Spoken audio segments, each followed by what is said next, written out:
Japan اور Philippines نے ایک اہم ڈیفنس پیکٹ پر دستخط کیے ہیں، جس کے مطابق جاپان کی فوجیں فلپائن کی فوجوں کے ساتھ مل کر وقفے سے مشقیں کریں گی۔ اس سمجھوتے پر 8 جولائی کو دستخط ہوئے۔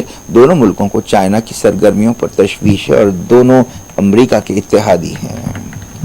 نیپال کے وزیر اعظم پشپا کمار دہل اور پرچندا پارلیمنٹ میں ووٹ آف کانفیڈنس میں ہار گئے ہیں۔ Communist party of Nepal united marxist leninist نے حکومت کی تائید واپس لے لی ہے، جس کے بعد یہ صورتحال پیدا ہوئی ہے۔ 69 سالہ پرچندا کو 275 رکنی ہاؤس آف ریپرزنٹیٹیوز میں صرف 63 ووٹ حاصل ہوئے اور ان کے خلاف 194 ووٹ ڈالے گئے۔ اعتماد کا ووٹ جیتنے کے لیے کم سے کم 138 ووٹوں کی ضرورت تھی۔ 25 دسمبر 2024 کے بعد پرچندا 4 بار اعتماد کے ووٹ میں بچ پائے تھے۔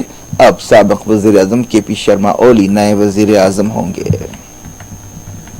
نریندر مودی حکومت نے اعلان کیا ہے کہ ایمرجنسی لگانے کی یاد میں 25 جون کو سنویدھان ہتیا دیوس یعنی دستور کے قتل کا دن منایا جائے گا۔ اندرا گاندھی کی قیادت والی کانگریس حکومت نے 25 جون 1975 کو ملک میں ایمرجنسی لگائی تھی، جس کے دوران 2 سال تک شہریوں کے زیادہ تر حقوق سسپینڈ کر دیے گئے تھے۔ وزیر داخلہ امت شاہ نے کہا کہ 25 جون 1975 کو ایمرجنسی لگائی گئی تھی، جس کے بعد بڑے پیمانے پر حکومت نے طاقت کا غلط استعمال کیا اور ملک کے عوام پر زیادتیاں کی۔ اس سلسلے میں ایک نوٹیفیکیشن جاری کیا گیا۔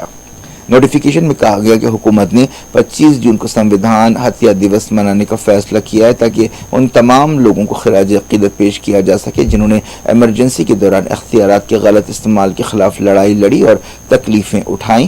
نوٹیفیکیشن میں کہا گیا کہ لوگوں کو یاد دلانا چاہیے کہ وہ اس طرح کے اختیارات کے غلط استعمال کی تائید نہ کریں۔ امت شاہ نے کہا کہ وزیر اعظم نریندر مودی نے یہ فیصلہ کیا جس کا مقصد ان کروڑوں اور لاکھوں لوگوں کے جذبے کو سلام کرنا ہے جنہوں نے جمہوریت کی بحالی کے لیے لڑائی لڑی۔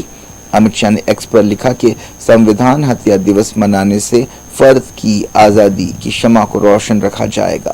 وزیر داخلہ نے یہ بھی الزام لگایا کہ سابق وزیر اعظم اندرا گاندھی ڈکٹیٹر ذہن کی تھی۔ وزیر اعظم مودی نے 25 جون کو کہا تھا کہ جن لوگوں نے ایمرجنسی لگائی انہیں دستور کے لیے محبت کے اظہار کا کوئی حق نہیں ہے۔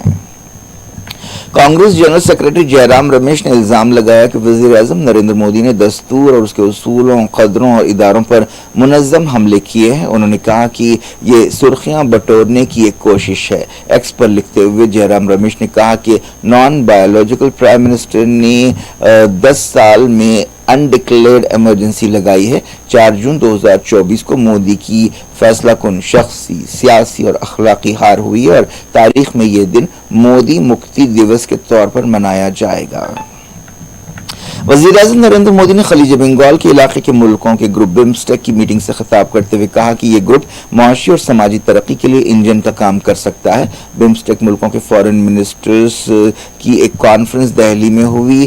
اس موقع پر ان وزیروں نے وزیر اعظم نریندر مودی سے ملاقات کی۔ اس گروپ میں انڈیا کے علاوہ سری لنکا، بنگلہ دیش، میانمار، تھائی لینڈ، نیپال اور بھوٹان شامل ہے۔ انڈیا اور بھوٹان نے ماحولیات کے شعبے میں مل کر کام کرنے سے اتفاق کیا ہے۔ بھوٹان کے ایک ڈیلیگیشن نے ماحولیات کے وزیر کیرتی وردھن سنگھ سے ملاقات کی۔ آسام میں سیلاب کی صورتحال میں کوئی تبدیلی نہیں آئی ہے۔ تقریباً 14 لاکھ لوگ اب بھی متاثر ہیں۔ برہم پتر اور دوسری ندیاں خطرے کے نشان سے اوپر بہہ رہی ہیں۔ اس سال سیلاب سے مرنے والوں کی تعداد بڑھ کر 99 ہو گئی ہے۔ کیا کچھ ہو رہا ہے آپ کی دنیا میں؟ آخر میں ہیڈ لائنز دنیا بھر سے ایک بار پھر۔ غازہ سٹی کے ملبے سے 60 لاشیں ملی۔ شجاعیہ میں اسرائیلی فوج تباہی چھوڑ گئی۔ 24 گھنٹوں میں 50 جاں بحق۔ جنگ کے بعد غازہ اور مغربی کنارے میں آزاد فلسطینی حکومت بننی چاہیے۔ حماس کی تجویز مصالحت کاروں کو پیش کر دی گئی۔ شہادت ہماری تہذیب کا اٹوٹ حصہ ہے۔ مجاہدین نے لبنان سے اسرائیلی قبضہ چھڑایا تھا۔ حسن نصر اللہ کا خطاب۔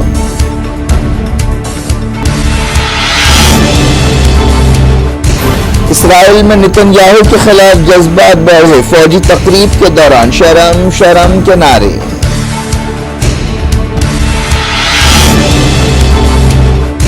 بائیڈن نے زیلنسکی کو مسٹر پوٹین، کملا ہیرس کو وائس پریزیڈنٹ ٹرمپ کہہ کر مخاطب کیا۔ ڈیموکریٹس میں مخالفت بڑھ گئی۔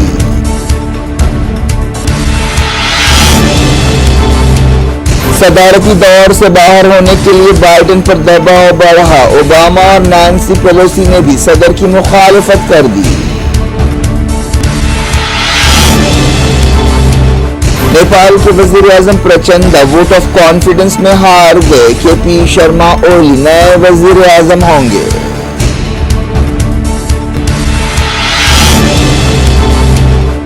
ایمرجنسی لگانے کے دن کو سنویدھان ہتیا دیوس منائیں گے، مودی حکومت نے کیا اعلان، کانگریس نے کہا سرخیاں بٹورنے کی کوشش ہے۔